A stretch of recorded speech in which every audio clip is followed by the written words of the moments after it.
Welcome, Zoom Club. It's with great pleasure that I welcome you to the ECHO 2020 Summit today. This is the third Leadership Soundbite event we're hosting throughout this month, reflecting the importance of leadership, reputation, and trust at a time of great change and challenge.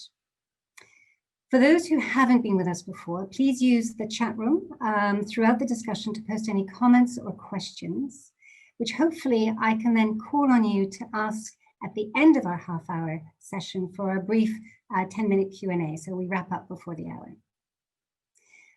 As we've done for all our sessions, I'd like to briefly set the scene for our topic today, which is on building back better. ECHO conducted an integrated study of stakeholder interviews, consumer polls, and global social listening to help understand trust and expectations at a time of COVID-19. What we found was that the COVID pandemic hasn't pushed climate change to the back burner, I think as many feared. In fact, quite the opposite. If anything, the pandemic has reminded us how we are all linked and in this together. And that changing behavior and acting decisively is not a cost, but a necessary investment.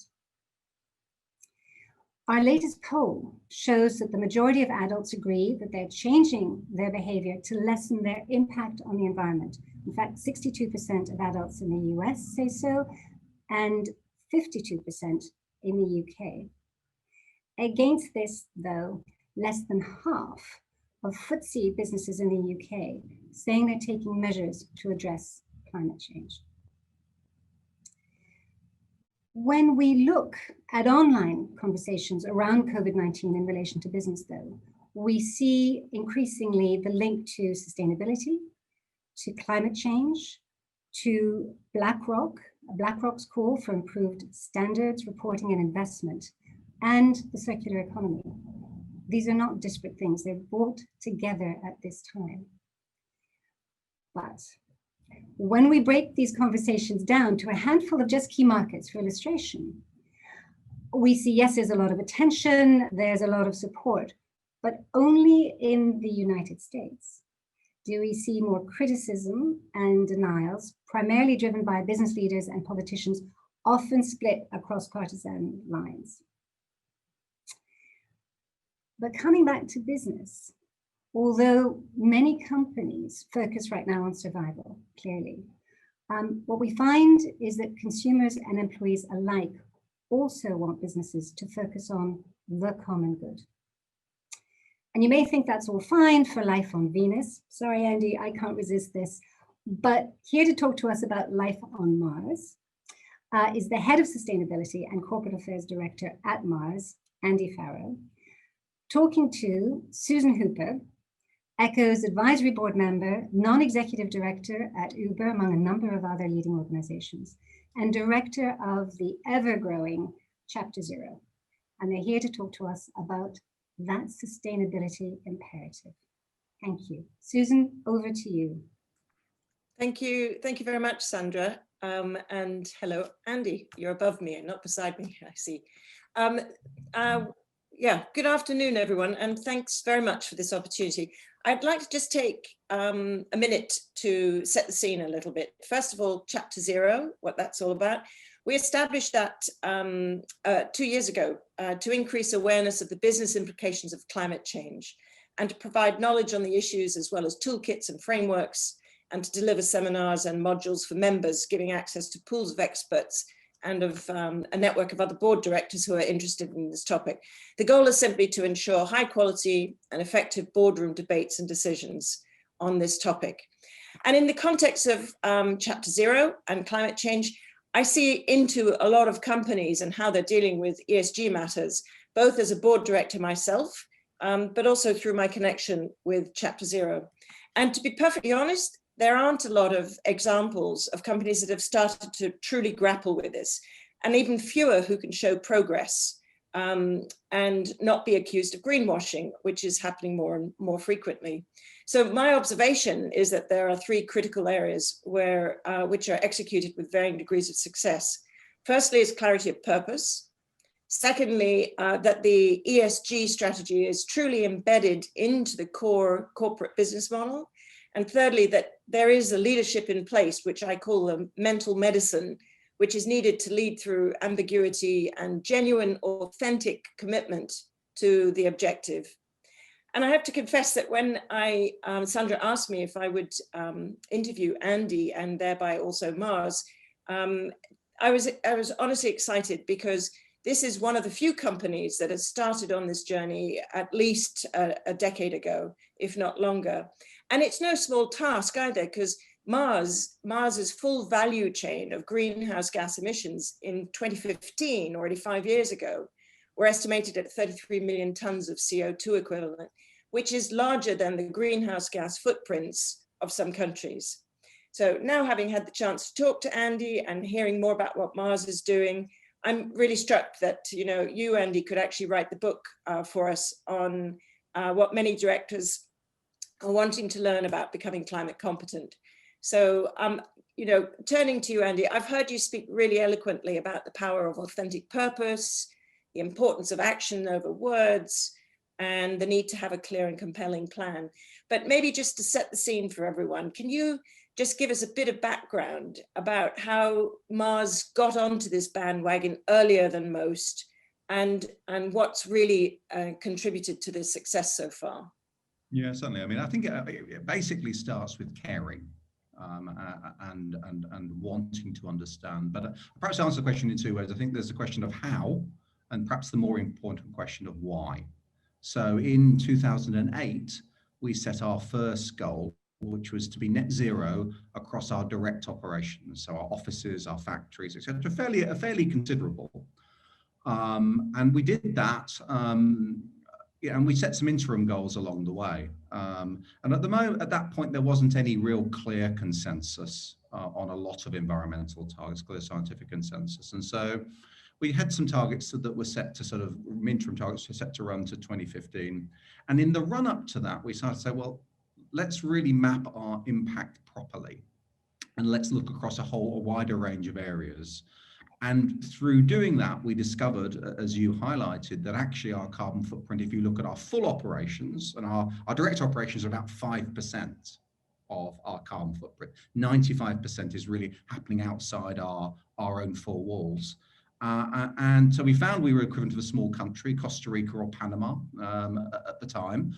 And so we took a decision that we really needed to set science-based targets right across the environmental suite, and it was in the run-up to Paris. And so essentially we set targets that were aligned with the climate science around Paris, around no more than the 2 degrees. So that was the how. I think the why was that Mars has got a purpose of the world we want tomorrow starts with how we do business today. While we've only articulated that relatively recently, it reflects how the family have operated for 100 years. We're a family-owned business. They care about the business deeply. They care about the impact on the environment, and they want their children and their children's children to be proud of it. And so really, the Sustainable Generation Commitment in 2008 was really around that. It's interesting what you say about the Paris Accords, because your operation is really tough, given that only 5% is directly in your control, which makes the challenge even greater. But it could be seen that you're not yet committed to net zero, because, you know, by 2050 you'll be down by 67%, but not to zero. Can you comment on that? And I know that is an area that will often be latched on to as being your greenwashing, therefore, by talking about what you're doing. Just give us the insider scoop as to why you are not yet committed to net zero, and how you actually can position that as being nonetheless not greenwashing, but genuinely making a difference in the way you do business. I mean, in the run up to the Paris, and in Paris itself, climate science was around 2 degrees. Letting the world rise by no more than 2 degrees, and that's in the text of Paris. That's what the targets that we've set are around. Now, since then, I think that climate science has developed. And I think there is a growing recognition that 1.5 degrees, there is a big difference between 1.5 and 2.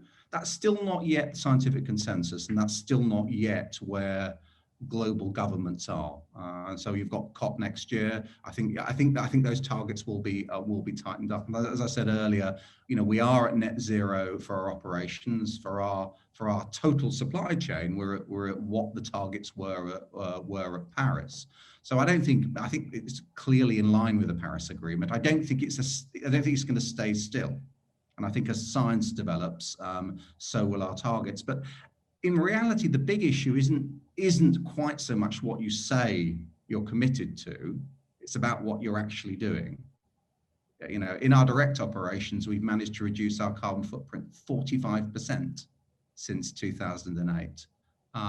In our total value chain, we've now broken the link between carbon growth and the growth of our business. So we have a business that since 2015 is something like 30% bigger, and a carbon footprint that's something like 4% smaller in absolute numbers. And that's the way now we need to go a lot further, because we need to have a business that continues to grow and gets to 68% by 2050 and 27% by 2025. So I think you really need to judge people on where they're heading and what proof points they've got along the way. And I think the debate between 2 and 1.5 degrees is somewhat inside baseball, as I would say in the country I live now.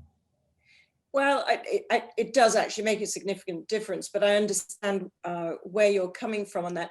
You guys started at a time when actually using renewable energies to reduce your emissions, et cetera, was a lot more expensive than it is now. But many companies, even now, especially having been hit by the COVID crisis, are saying that changing their business system, which is fundamentally what this is all about, is just simply too costly. So given that you already started at a time when it was a lot more costly than it is now, how did you guys create the space for funding that and to change your model?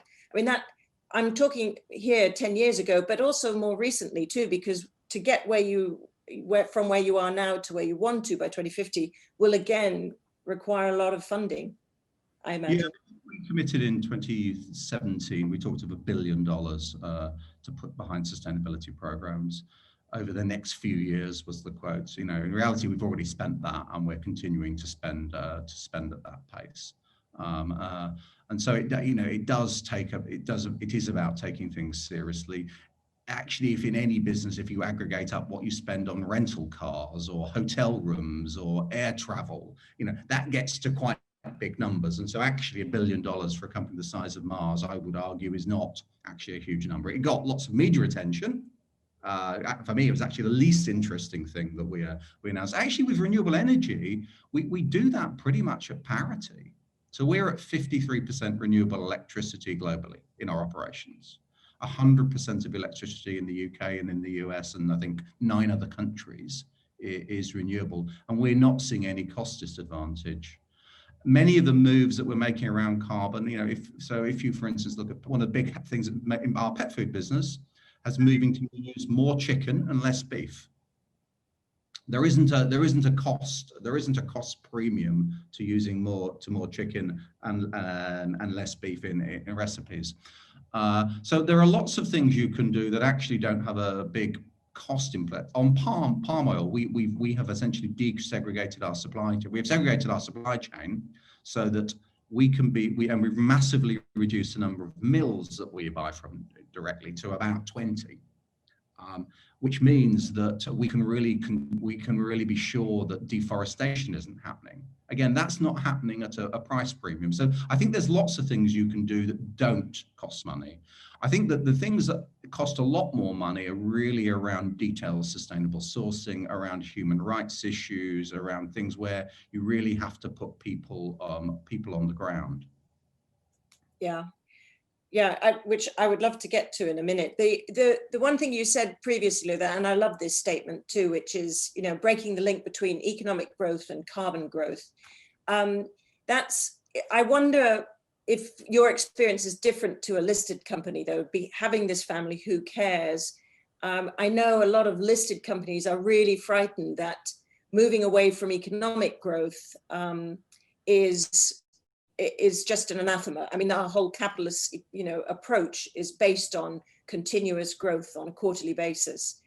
How did you manage that internally, and how sensitive were the family to not seeing necessarily the same growth as before for these reasons? No, we're not saying that at all, actually. What we're saying is our business is growing incredibly strongly, but we're managing to grow both on an absolute, from a volume basis, and on a net sales basis, at the same time as reducing our carbon impact. So it's not without that. That's the problem. If you force people to make a choice between economic success and environmental success, you're going to lose.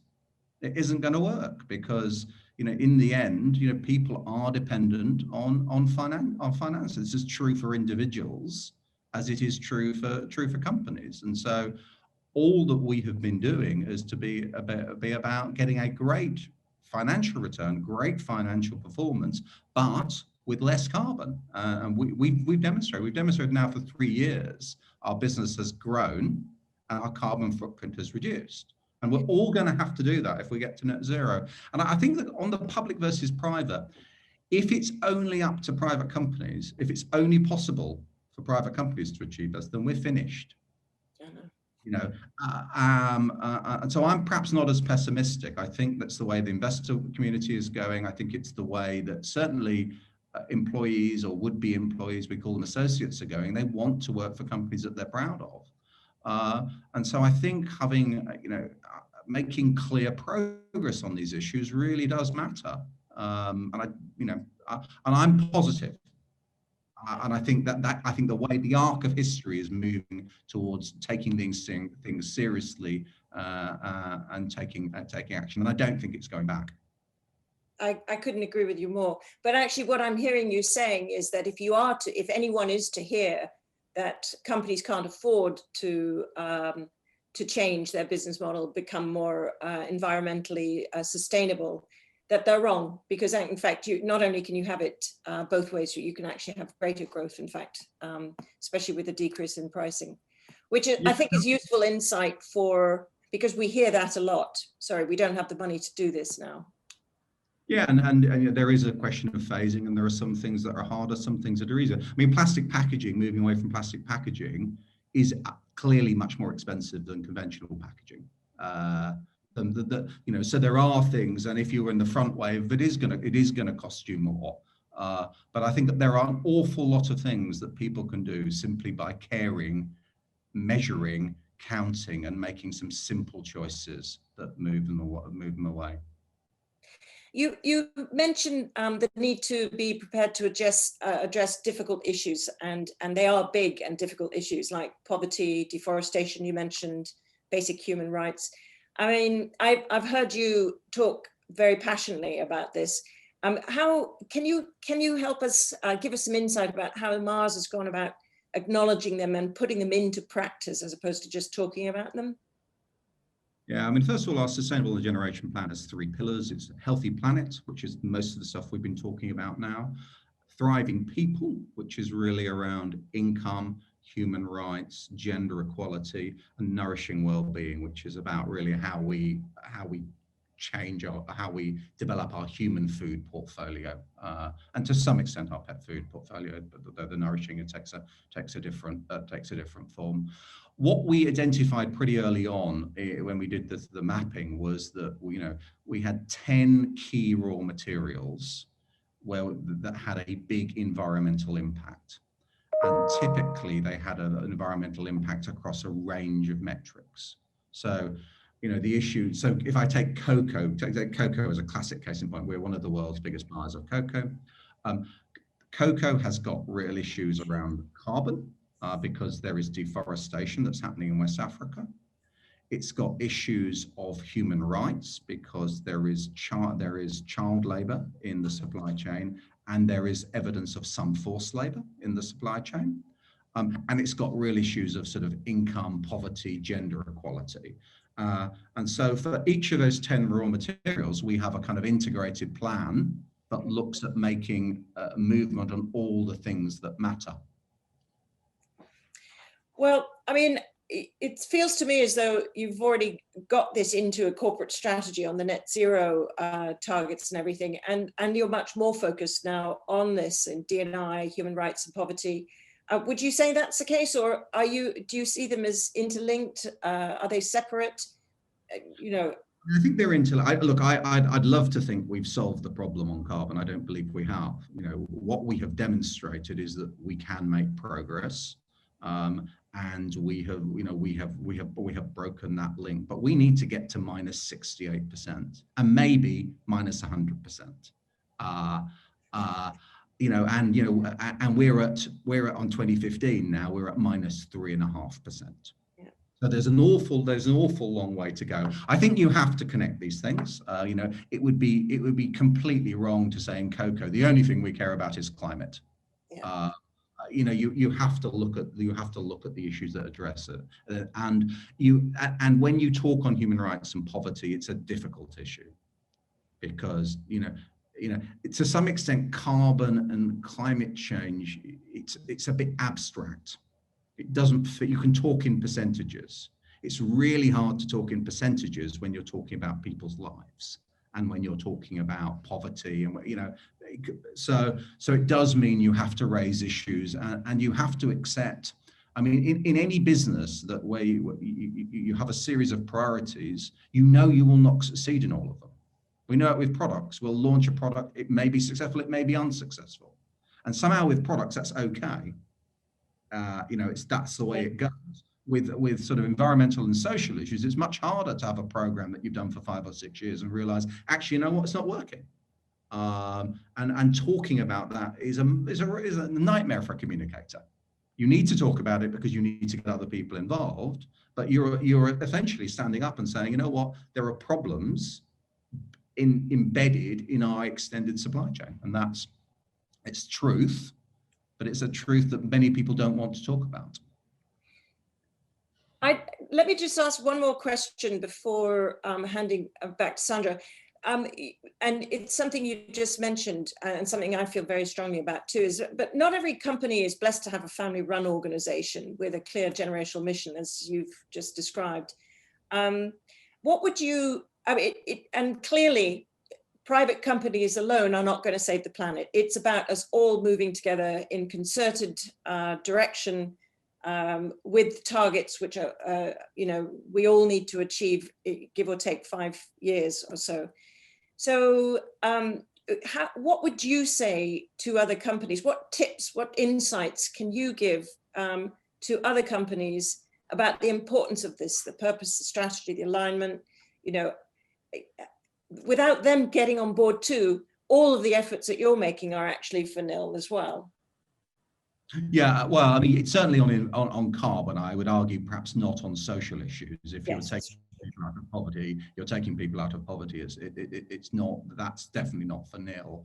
The first thing I would just be clear that the Mars family have set a set of shareholder objectives for the company, which start with financial performance. They start with financial performance, being well positioned for future success, but they also include having a positive impact on the world and being a trusted partner in society. And those are formal shareholder objectives. They're on our website.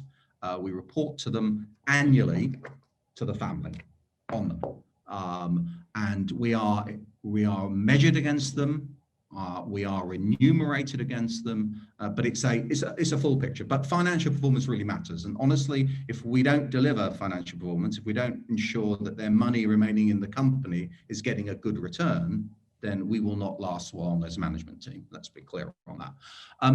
On the broader issue, I mean, I would say you just have to look at what your customers are saying, what your employee base is saying, what the people you want to work for you are saying, and depending on what your investors are saying.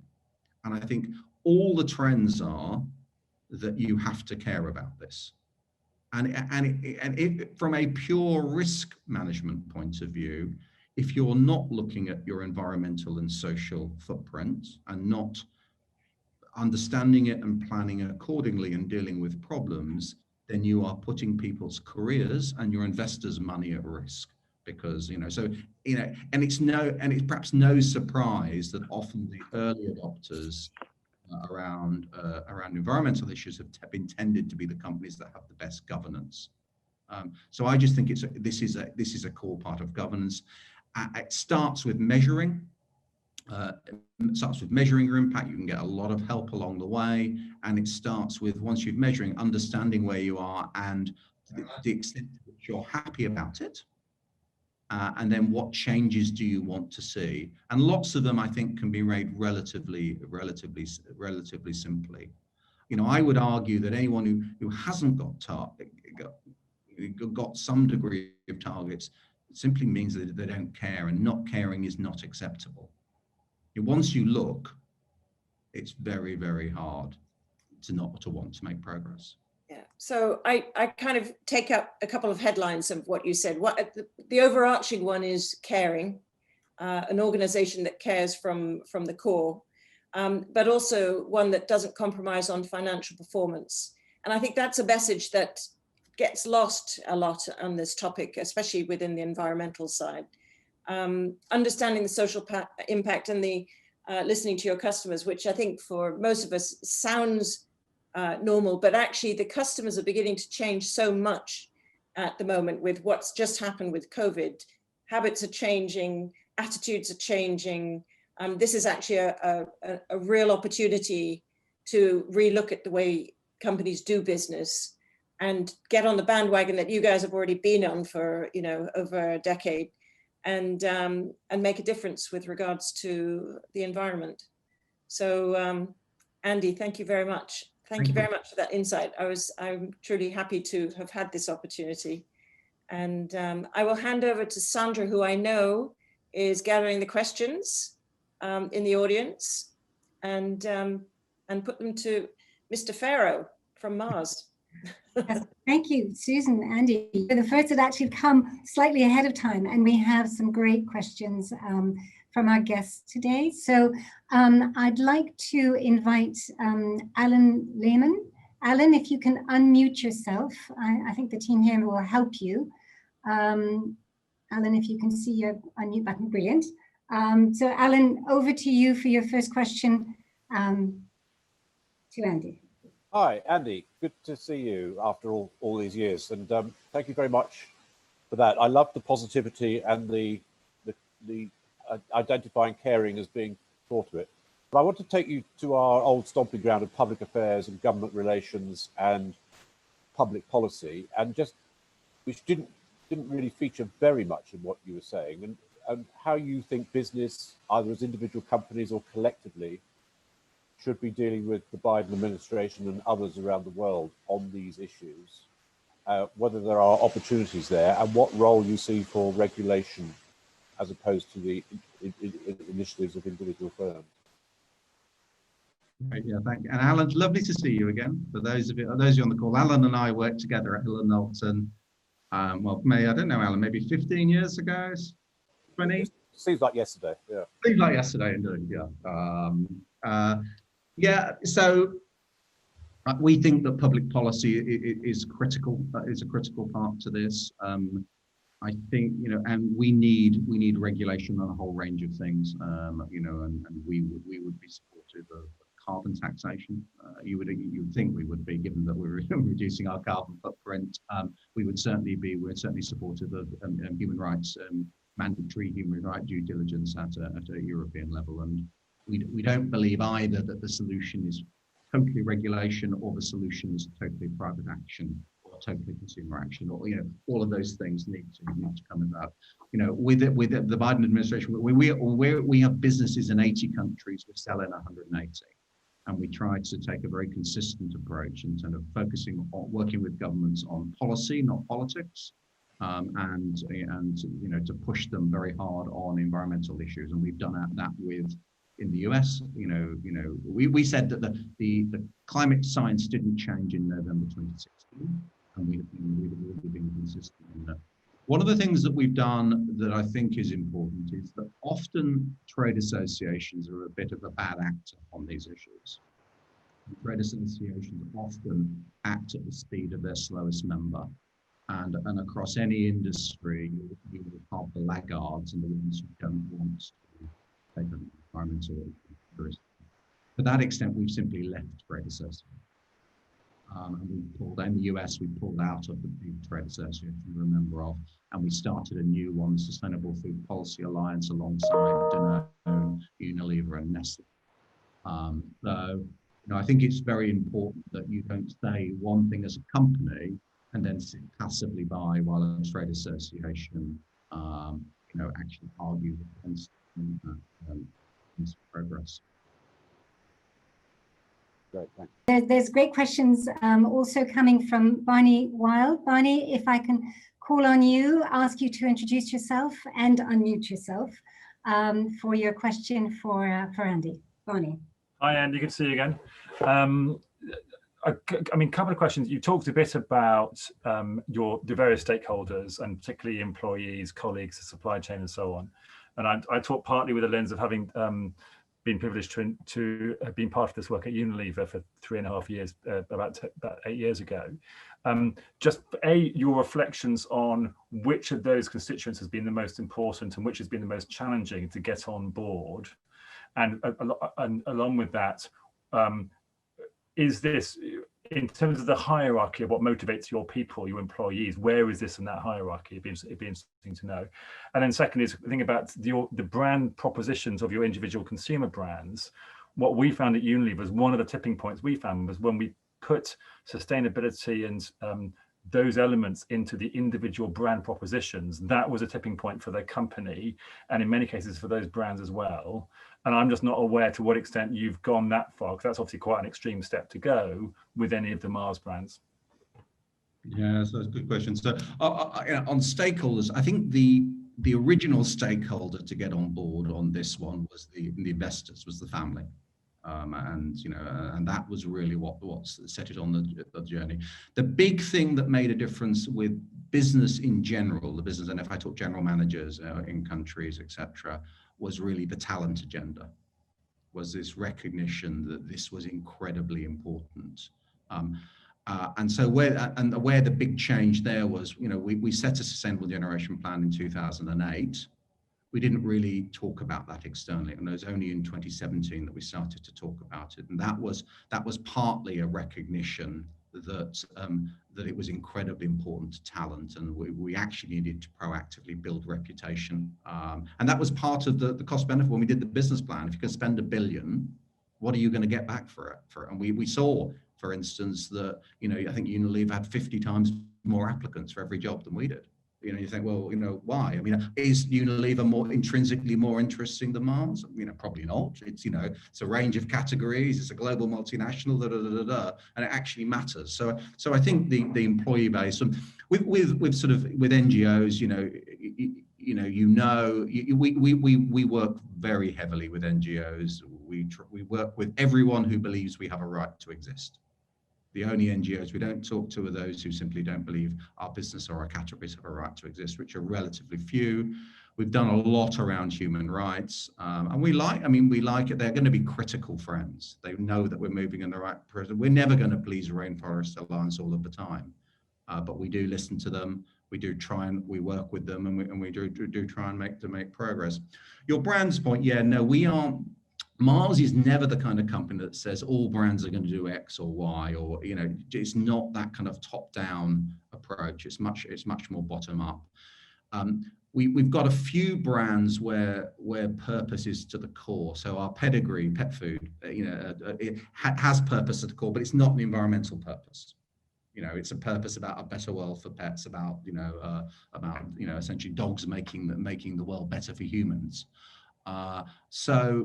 We've done some experimentation. We've got some more planned next year with some of our global brands around sustainability, and I think this could be a powerful point. It also then goes back to some of the more difficult issues of dealing with. If you talk about cocoa sustainability, is sustainable cocoa a reason to buy, or is the knowledge that there is unsustainable cocoa a reason not to buy? And so we're really kind of mapping through that, and we're starting to do more of our brands. But I don't think we're ever going to be in a Unilever place. The other thing you just also have to recognise is that, given that we have shareholders, but they're not in the market. they know exactly what we're doing. We don't need to necessarily connect what we're doing to them for them to feel proud of the company. And obviously with a lot of public companies, part of the reason you do some of these things is really to drive home a shareholder message. So for us, the really important message is the associate and the would-be associate employees. We call associates employees. Thank you, Barney. And thank you, Andy. I think we might have time, if possible, for 2 quick questions. I'd like to call on Roland Parg from Germany. Roland had asked, while you're converting your energy consumption to renewable sources, I would expecting leading manufacturing of sugar products to take on their responsibility towards global diabetes and obesity of youngsters in their sustainability scope. Yeah, I mean, this is so, so the question is, can you be sustainable selling sugar confectionery products? And I think our belief very strongly is yes. We believe that confectionery is a wonderful, joyful part of life. It just isn't lunch.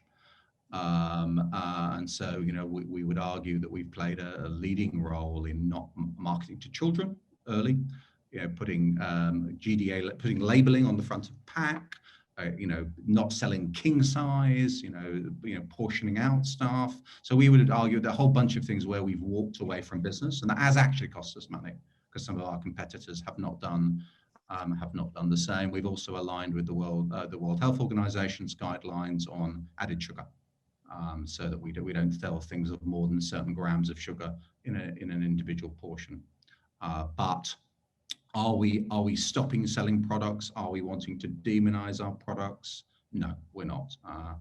We think there's an entirely safe level of sugar and confectionery product consumption, and they are a wonderful part of our life. So we do a lot, but we don't believe confectionery is tobacco.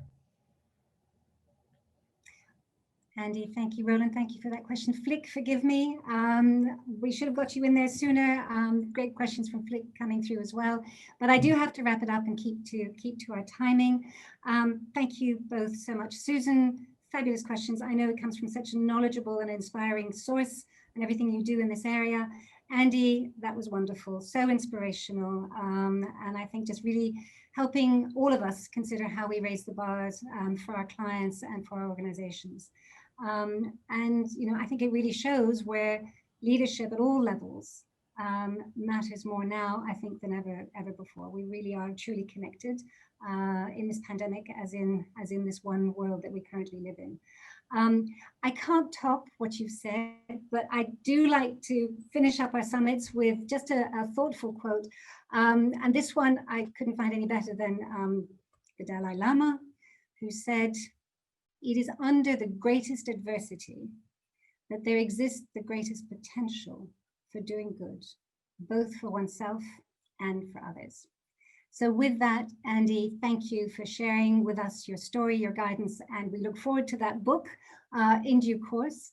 And as we bring today to a close, please don't forget to join us tomorrow, same time, same place, when we'll talk about how you fall in and come out of crises with lessons for us all from Matt Nixon, author of Pariah, Hubris and Corporate Reputation, and his erstwhile Shell colleague, and Echo's advisory board member, friend, and mentor, Bjorn Edlund. I hope you can join us tomorrow with thanks and have a great afternoon ahead. Thank you all for being with us.